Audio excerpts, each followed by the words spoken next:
Hi everyone, how are you doing? Dear students, in our today's lecture, we are going to study about second essential and important document that is to be prepared by a company and produced before the registrar of companies in order to get itself incorporated. बेटे last lecture में हमने first important document को study किया, that is memorandum of association, जिसको आप charter of company भी बोलते हैं. It delimits the authority of the company. ये कंपनी के अधिकार क्षेत्र को परिभाषित करता है, उसके जो उद्देश्य हैं उनको चिन्हित करता है. और जो हमारा आर्टिकल होता है, सेकंड इंपॉर्टेंट डॉक्यूमेंट होता है, that specify us modes and ways for attainment of these objective. जो हमारा मेमोरेंडम होता है, फर्स्ट डॉक्यूमेंट होता है, that is essentially to be prepared by each company in order to get itself registered. But here in case of article of association we are giving option to a public company having limited liability by share capital that if it does not want to prepare article of association, it can use table F of schedule first in companies act 2013. बेटे जो हमारा article of association होता है, हमने public company जिसकी liability limited है share capital के द्वारा, उसको एग्जेम्पशन दे रखी है. अगर वो चाहे तो प्रिपेयर कर सकती है, अगर वो ना चाहे तो हमारा एक स्टैंडर्ड फॉर्मेट है आर्टिकल ऑफ एसोसिएशन का, जिसको table F of companies act 2013 में दिया गया है. Table F specify the basic content and sub contents which are to be mentioned under article of association by a company having unlimited liability, company having limited liability by guarantee or a private limited company. बेटे ये standard format है जिसको हर एक company को follow करना पड़ता है. लेकिन अगर एक पब्लिक कंपनी जिसकी लिमिटेड लायबिलिटी है शेयर कैपिटल के द्वारा, वो प्रिपेयर नहीं करना चाहती, तो एज इट इज वो टेबल एफ को अप्लाई कर सकती है, अडॉप्ट कर सकती है एज आर्टिकल ऑफ एसोसिएशन.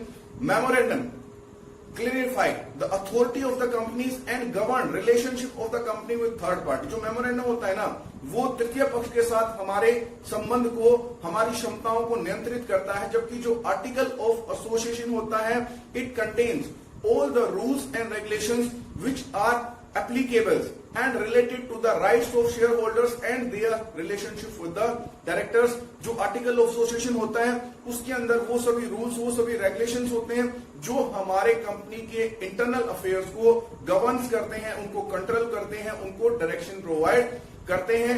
तो ये कंपनी का एक रूल बुक होता है जो हमारे इंटरनल मैनेजमेंट को कंट्रोल करता है कि कौन सी पोस्ट के पास कौन से अधिकार रहेंगे, who will be authorised to make which kind of decisions, how different activities in the internal environment will be perform. ये भी उतना ही एसेंशियल होता है जितना एसेंशियल हमारा मेमोरेंडम ऑफ एसोसिएशन होता है.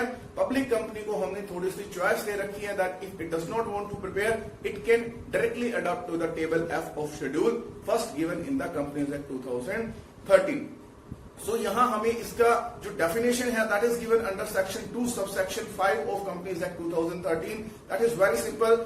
Article means article of association of a company that is originally framed और altered time to time or applied in pursuance of any of the previous companies act or this companies act. बेटे यहां ये कहा गया है कि जो article है उससे अभिप्राय एक कंपनी के आर्टिकल ऑफ एसोसिएशन से है जिसको ओरिजिनली ड्राफ्ट किया गया था और समय समय पर परिवर्तित किया गया है बदलते हुए कंपनी अधिनियम के प्रावधानों के अनुसार. उसे ही हम आर्टिकल ऑफ एसोसिएशन कहते हैं. It is one of the essential documents governing the internal affairs of a company, whereas when we talk about the charter of a company or memorandum of association, it governs the relationship of company with the third parties.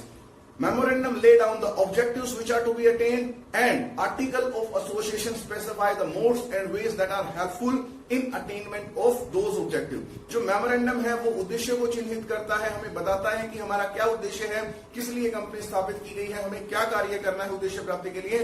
जबकि जो हमारा article है वो हमें मार्गदर्शन उपलब्ध करवाता है, प्रोवाइड करवाता है कि हम अपने उद्देश्य को किस प्रकार भली भांति प्राप्त कर सकते हैं. Here we should also learn about the objectives of article of association. क्या उद्देश्य होता है? The basic objectives are to inform and bring in clarity about how the work will be performed in the internal environment or which post will have authority to make which kind of decisions. It also contains or information about the structure of rules and regulation in internal environment and also about the relationship between directors and shareholders of the company. बेटे जो भी हमारा internal affairs होते हैं, हम कार्य कैसे करेंगे, कौन से निर्णय किस व्यक्ति के द्वारा लिए जाएंगे, इंटरनल हमारे रूल्स एंड रेगुलेशंस क्या रहेंगे, ये सभी चीजें हमारे आर्टिकल ऑफ एसोसिएशन में दी हुई होती हैं। यही उद्देश्य होता है कि हम क्लैरिटी लेके आए ताकि हमारा किसी प्रकार का कोई कंफ्यूजन ना रहे कि कौन से मीटिंग्स हम ऑर्गेनाइज करेंगे, मीटिंग्स में कितना कोरम रहेगा, ऑडिटर्स को अपॉइंट करने की प्रोसेस क्या रहेगी, उसकी अथॉरिटीज क्या रहेंगे, रिस्पॉन्सिबिलिटीज क्या रहेंगे। अगर हमें key management personnels like secretary of the company, managing director, managers वगैरह को अपॉइंट करना है तो उसका प्रोसेस हमारा क्या रहेगा, वो सारे रूल्स एंड रेगुलेशन जिस डॉक्यूमेंट के अंदर कंटेंट्स होते हैं उस डॉक्यूमेंट को हम आर्टिकल ऑफ एसोसिएशन के नाम से जानते हैं। फिर हम बात करते हैं contents. Here I have enlisted some of the main contents which are to be contained in the article of association prepared by a company, and one thing is to be kept in mind, article of association can vary from company to company। इसके जो closes और सब closes होते हैं उसमें हमने काफी सारी चॉइस दे रखी है उन कंपनीज को जिसको एसेंशियली प्रिपेयर करना होता है। That means companies other than public company having limited liability by share capital, सभी को आर्टिकल ऑफ एसोसिएशन तैयार करना होता है, चाहे वो अनलिमिटेड लायबिलिटी कंपनी है, चाहे वो प्राइवेट कंपनी है, या वो पब्लिक कंपनी है जिसकी लिमिटेड लायबिलिटी है परंतु गारंटी के द्वारा। So here we will read them one by one. Table F, यहां पर सबसे पहले ये बताया जाता है जो हमारी टेबल एफ है शेड्यूल फर्स्ट में दी गई है वो किस लिमिट तक, मतलब कितना ज्यादा कॉम्प्लाई उसको कंटेंट और सब कंटेंट में किया गया है उस आर्टिकल में जो कंपनी ने प्रिपेयर किया है। Then mode of ratifying primary contract. बेटे प्रिलिमिनरी कॉन्टेक्ट वो कॉन्टेक्ट होते हैं जो कंपनी के रजिस्ट्रेशन से पहले जो प्रमोटर्स हैं उन्होंने अपने नाम से किए थे।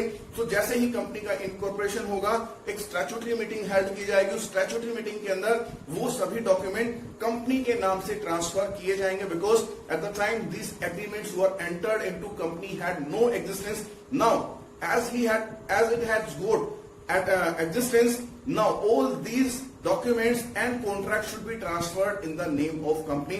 पहले कंपनी का अस्तित्व नहीं था, अब कंपनी जब अस्तित्व में आ गई है तो ये सभी कॉन्ट्रैक्ट जो है वो रेटिफाई किए जाएंगे और प्रमोटर से कंपनी को ट्रांसफर हो जाएंगे। उसका मोड क्या रहेगा, it is also being specified by the article of association.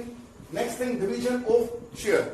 That means what kind of shares we are going to have, how we will classify them into different classes।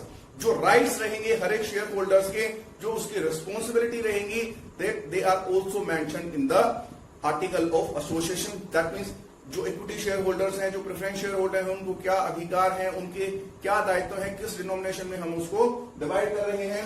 Mode of issue and allotment of security.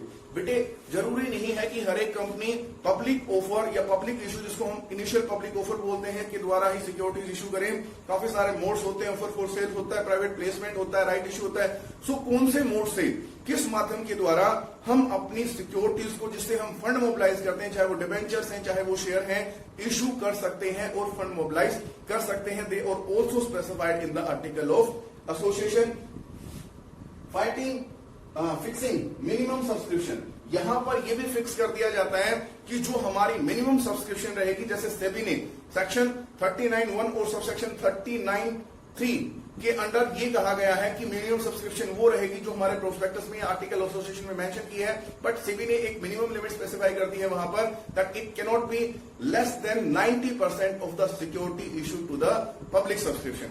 90% उन securities का जो हमने public को subscription के लिए purchase करने के लिए इशू किए हैं उससे कम नहीं होना चाहिए। उससे ज्यादा हम 100% तक अपने आर्टिकल ऑफ एसोसिएशन में मेंशन कर सकते हैं कि इतना सब्सक्रिप्शन हमें मिल गया तो हम इशू के लिए जाएंगे। अलॉटमेंट करेंगे सिक्योरिटीज का, और अलॉटमेंट किस प्रकार किया जाएगा, डिजिटल मोड में किया जाएगा या हार्ड कॉपी मोड में किया जाएगा। फिर हम बात करते हैं rules regarding the calls on shares. जो कॉल्स रहेंगे हमारे, मतलब अलॉटमेंट के बाद जो पैसा हम मांगते हैं, what will be the minimum amount of each call and time gap that is to be maintain between any two calls. दो कॉल्स के मध्य, बेटे वो पैसा जो अलॉटमेंट के बाद मांगा जाता है कंपनी के द्वारा अपने शेयर्स पे, उसको हम कॉल बोलते हैं। दो कॉल्स के मध्य जो समय अंतराल है वो कितना रहेगा, हर एक कॉल का मैक्सिमम या मिनिमम अमाउंट कितना रहेगा, that is also to be specified through article of association. Mode of restructuring share capital, अगर किन्हीं कारणों से हमें अपनी शेयर कैपिटल को इंक्रीज करना है तो उसके लिए हमें स्पेशल रेजोल्यूशन पास करना पड़ेगा। उसमें वोटिंग का प्रोसीजर क्या रहेगा, किस तरह से हम अपनी कैपिटल को रिस्ट्रक्चर कर पाएंगे या इक्विटी और प्रेफरेंस के कंपोजिशन को ऑल्टर कर पाएंगे। That is also specified. Payment of underwriting and brokerage, हम पेमेंट किस प्रकार करेंगे, कैश मोड में करेंगे या सिक्योरिटीज इशू करके करेंगे अंडरराइटर्स को और ब्रोकर्स को। जब हम इनकी सेवाएं प्राप्त करते हैं तो हमें आर्टिकल ऑफ एसोसिएशन के प्रोविजंस को कंप्लाई करना पड़ता है। उनको भुगतान करते समय consolidation and division of the share, अगर हम ये चाहे भविष्य में कि जो हमारे स्मॉल डिनोमिनेशंस के शेयर हैं उनको क्लब करके कंसोलिडेट करके हम बिग डिनोमिनेशंस के शेयर क्रिएट करते हैं, मतलब 10-10 रुपए वाले 2 अंशों को मिलाकर हम 20 रुपए वाला 1 अंश बना दें, या जो बिग डिनोमिनेशन के अंश होते हैं 100 रुपीज शेयर है उसको हम 10-10 रुपीज में डिवाइड कर दें, तो उसका प्रोसीजर हमारा क्या रहेगा, उस प्रपोजल को हम जनरल रेजोल्यूशन के लिए लेके आएंगे या स्पेशल रेजोल्यूशन के लिए लेके जाएंगे, वो भी स्पेसिफाई करेंगे। Rules regarding meetings and forms, जितने भी प्रकार के हमारे मीटिंग्स होते हैं, चाहे वो एनुअल जनरल मीटिंग है, चाहे वो मीटिंग्स ऑफ डायरेक्टर्स है, मीटिंग ऑफ लेंडर्स है, चाहे वो हमारे स्टैट्यूटरी मीटिंग्स हैं, उन सभी के लिए मीटिंग का प्रोसीजर क्या रहेगा, कितने समय पहले हम नोटिस इशू करेंगे, quorum that means number of members और percentage of total members that must participate in the meeting, otherwise it shall be adjourn, उसको हम पोस्टपोन करेंगे। एडजर्नमेंट के लिए हमारा प्रोसीजर क्या रहेगा, क्या वहां पर कोई मेंबर अपने प्रॉक्सी को सेंड कर सकता है फॉर अटेंडिंग मीटिंग। पोलिंग, जो हमारी वोटिंग है वो कैसे रहेगी, वो सिंपल हैंड रेज करके रहेगी या फिर हम किसी बैलेट बॉक्स की सहायता से, ईवीएम की सहायता से वोटिंग करेंगे। And how the chairman will be selected for each types of meeting, वो प्रोसीजर भी सारा हमारा स्पेसिफाइड होता है आर्टिकल के अंदर। Appointment of auditors, their duties and remuneration, जो ऑडिटर्स हैं एक तो हमारे रेगुलर ऑडिटर्स होते हैं, एक हमारे कंटीजेंट ऑडिटर्स होते हैं। जब कंटीजेंसी क्रिएट होती है ऑडिटर के लिए, हम एनुअल जनरल मीटिंग के लिए वेट नहीं कर सकते, तो उस समय जो हमें ऑडिटर अपॉइंट करना होता है, उस ऑडिटर का अपॉइंटमेंट कैसे होगा, जिसको आप एडहोक या टेम्पररी ऑडिटर्स भी बोलते हो, और उस ऑडिटर्स के अधिकार क्या रहेंगे, उसके ड्यूटीज क्या रहेंगे, उसका रेम्युनरेशन कैसे फिक्स किया जाएगा। That is to also be mention beside the appointment of key management personnels, जो हमारे महत्वपूर्ण प्रबंधक पद होते हैं, सेक्रेटरीज होते हैं, मैनेजर्स हैं, मैनेजिंग डायरेक्टर्स हैं, इंडिपेंडेंट डायरेक्टर्स हैं, वो हम कैसे अपॉइंट करेंगे, कौन से अधिकार उनको रहेंगे, कितना उनका रेम्युनरेशन होगा। That is also to be specified. Rules regarding use of common seal, जो हम अपनी कंपनी के स्टंप यूज करेंगे, that who will have authority, directors के अंदर से कौन अथॉरिटी रखेगा उस सील को यूज करने की, उस सील के कितने वर्जन हम तैयार करेंगे, that means everything about the forms of seals and the uses of it is to be mention in the article. Finally methods of keeping books and writing books, कौन से मेथड से हम अपनी बुक्स को, that means digital copy maintain करेंगे, hard copy maintain करेंगे, और कौन से सिस्टम के अकॉर्डिंग हम अपने बुक्स ऑफ अकाउंट को तैयार करेंगे। What will be rights and authorities of the managers who are doing their jobs as well as the rules related their appointments, everything is to be find, it's mention in the article of association. ये वो दस्तावेज है जो company के आंतरिक माहौल को नियंत्रित करता है, अधिकार क्षेत्र को परिभाषित करता है, दायित्व सुनिश्चित करता है हर एक पद के लिए, और कंपनी के संचालन को संभव बनाता है, अंशधारियों के अधिकारों को सुनिश्चित करता है और उनके संबंध को डायरेक्टर्स के साथ सुनिश्चित करता है। क्लियरिटी लेके आता है हमारे रोल और गोल में, ताकि हम अपने लक्ष्य को, जो लक्ष्य हमने मेमोरेंडम के माध्यम से सेट किया है, उसको इजिली अचीव कर पाए। This is all about article of association. In our next lecture we are going to study about prospectus, which is generally basically an invitation to the public to subscribe the securities issued by the company। निमंत्रण पत्र जो एक public company having limited liability with the share capital के द्वारा issue किया जाता है, उसके विषय में स्टडी करेंगे, या जो स्टेटमेंट इन लिeu ऑफ प्रोस्पेक्टस होता है अंडर सेक्शन 71, उसके बारे में भी स्टडी करेंगे कि कितना आवश्यक होता है ये एक पब्लिक कंपनी के लिए जब वो फंड मोबिलाइज करती है जनरल पब्लिक से, और उसके मोड्स क्या क्या होते हैं, वो सब हम स्टडी करने वाले हैं नेक्स्ट लेक्चर में। If you enjoyed our lecture, you think that content that we are offering worth watching, then you must subscribe our channel, share our video, and you may also comment to us. Thank you very much for being with us. Keep studying, keep at home.